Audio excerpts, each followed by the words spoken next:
Hi everyone, today I'm going to be sharing with you 3 reasons why I believe Africans are poor. Wow, you will love to see them.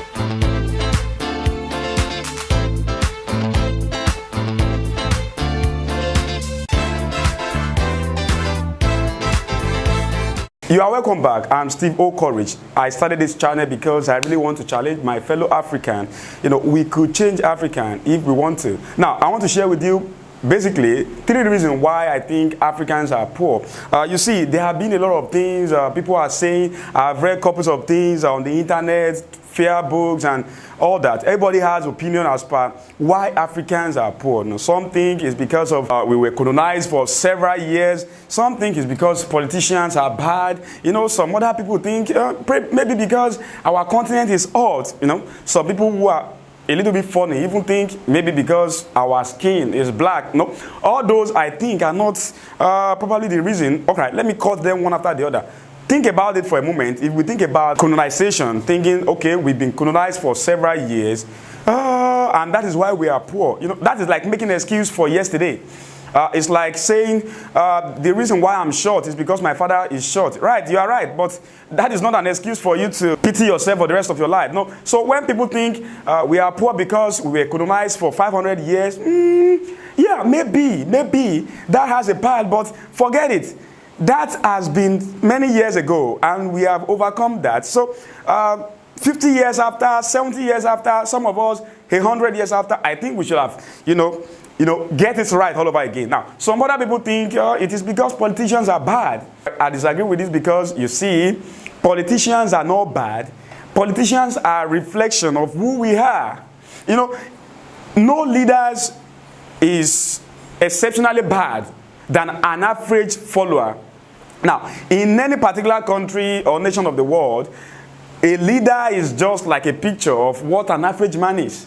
I'm not here to defend any politician, but I'm telling you, if the president of my country is bad, it's because an average man in my country is bad. If the president of my country is corrupt, it's because an average man in my country is corrupt. So forget that. It's not about leaders, it's about all of us. Now, so what do I think is the real reason why Africans are poor? Number one, you see, Africans are largely illiterate. When you hear this, you are going to think and remember people who have PhD, people who have masters and all that. Forget that. I'm not talking about that here. You are talking about degrees that school give, right? You are wrong. Now, what is education? If I want to know you are educated, the way I'm going to know is, when last did you learn anything new? I'm not going to concern myself with you have master degrees, you have PhD, you have whatever. No, that is not education. In the real sense, an educated man is a man who learns every day. An educated man is a man who is passionate about learning. An educated woman is a woman who, wake up every day to think about new things to learn. Now, if you look at African continent and you want to be honest, you will agree with me that probably 95% of Africans drop learning after they leave university. Of course, some of them who want to do master, when they go back to school, they start learning all over again. These guys are not educated. No, truly educated people develop daily learning habits. They are just curious about knowing new things. Now, just go to an average African and ask him, you are poor guy? Yeah, I'm poor. But when last did you read about money? In the last 5 years, how many books have you read about money? You'll be surprised that, these guys have not even read a single book about money, and they are poor.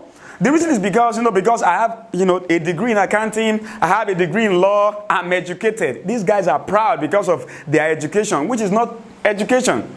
So what is the point here? If you want to be rich as an African, you have to develop that habit of daily learning. You just have to be curious about knowing things that are happening left, right, middle.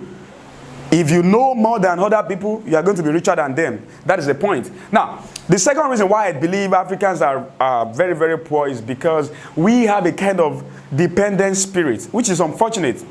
What do I mean by dependent spirit? Meet an average African and he will tell you that somebody else is responsible for his problem. You know, an average African is always willing to point finger. If you ask him, oh guy, you are unemployed. Why? It's because the governor of my country is not bad. It's not good. It's because the president of my country is bad.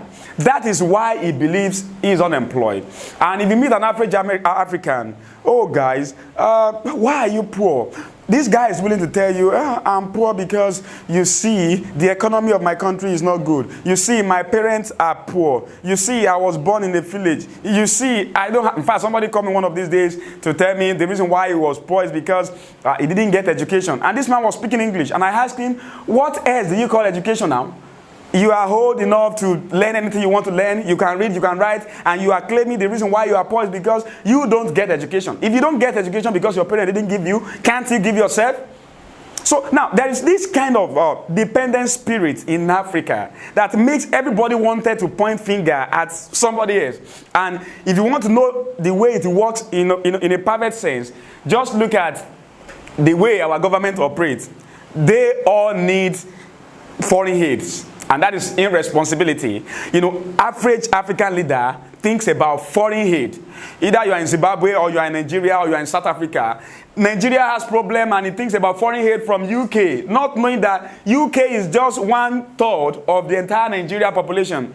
It's like you are asking your junior brother. Now, as long as you think your life depends on somebody else to live, you are not going to live a meaningful life.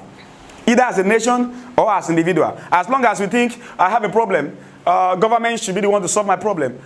I have a problem, UK has to be the one to solve my problem. You are not going to solve that problem. And that is one of the reasons why we are poor here in Africa. The third reason why I believe we are poor in Africa is because, you see, we have unrealistic expectation. Just call an average African and ask him, maybe he has started a business and failed first time or second time. He is willing to tell you that the reason why he failed is because, you know, of one of the things I have told you before. And the true reason may be because he has unrealistic expectation.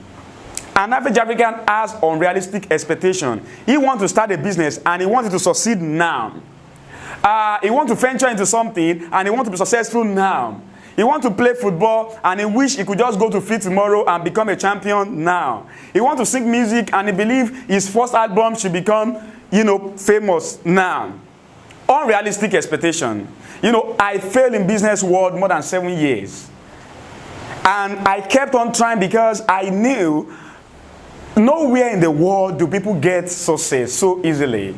But an African man believes, in the US, people succeed. That is why you see an African man running away from Africa. He believes somehow that in the US, you can get it cheaply. Not knowing that in the US, you don't have it cheaply anywhere in the world. So now, what is the point here? If you want to change your life as an African, I recommend these 3 things. First, develop a habit of daily learning. You have to be curious about life. You have to be curious about technology. You have to be curious about what is happening around you. You have to be curious about money. How do people make money? Now, the second thing you have to do is stop depending on anybody. I don't give a fuck who that person is. Your father, your governor, your president. Nobody can help you except you help yourself. Yeah. Nobody on earth can. The best policy any government could bring out for you, the best infrastructure any government could create for you, will still not make you rich. You are still going to be poor until you help yourself. And you get something? The worst government of the world, the worst economy of the world will still not stop you if you are willing to develop yourself and you are willing to take your destiny by your hand. And the third thing is, Africans, we have to stop unrealistic expectation. We have to stop, you know, false hope. We have to stop expecting, if I get to UK, my problem will be solved. You don't know that an average African who is in the United States is poor. 90%, don't let me use average here so you wouldn't think I'm just talking. 90% of guys who are in the UK, US are poor in the real sense of poverty. If you think they have $1,000, they have $2,000, and you are converting that to your currency in your country, you think they have money. If you think about their standard of living, kind of like, you know, the way they live, the way they work, the peace they have, you combine all that together, you discover these guys are not as rich as you would have expected them to be because they are in the US, in the UK. What's the point here? Wow, riches and success is not a product of wherever you live. It's a product of who and what is inside of you. So You are going to be successful anywhere in the world, provided you develop yourself and you are willing to take some crucial action. I love you so much. My name is Steve O. Courage. I started this channel because I really want to challenge you, to get something done with your life regardless of where you are in Africa. I'm an African, I love Africa, and I wish Africa become a great continent. Now, I have written a wonderful book which has become the most popular book in the continent of Africa. I'm talking about financial book now, and it is called 13 Secrets School Did Not Teach You About How to Be Rich. You can check below this video. You see the description box. You see the link to download it. It is absolutely free. Now, I hope that could challenge you to live a great life, even in Africa. And before you go, do not forget to subscribe to this channel. Don't just subscribe, because if you just subscribe, you may never hear from me again. Turn on the notification, turn on that bell. That means you are going to see any of our video. Thank you so much.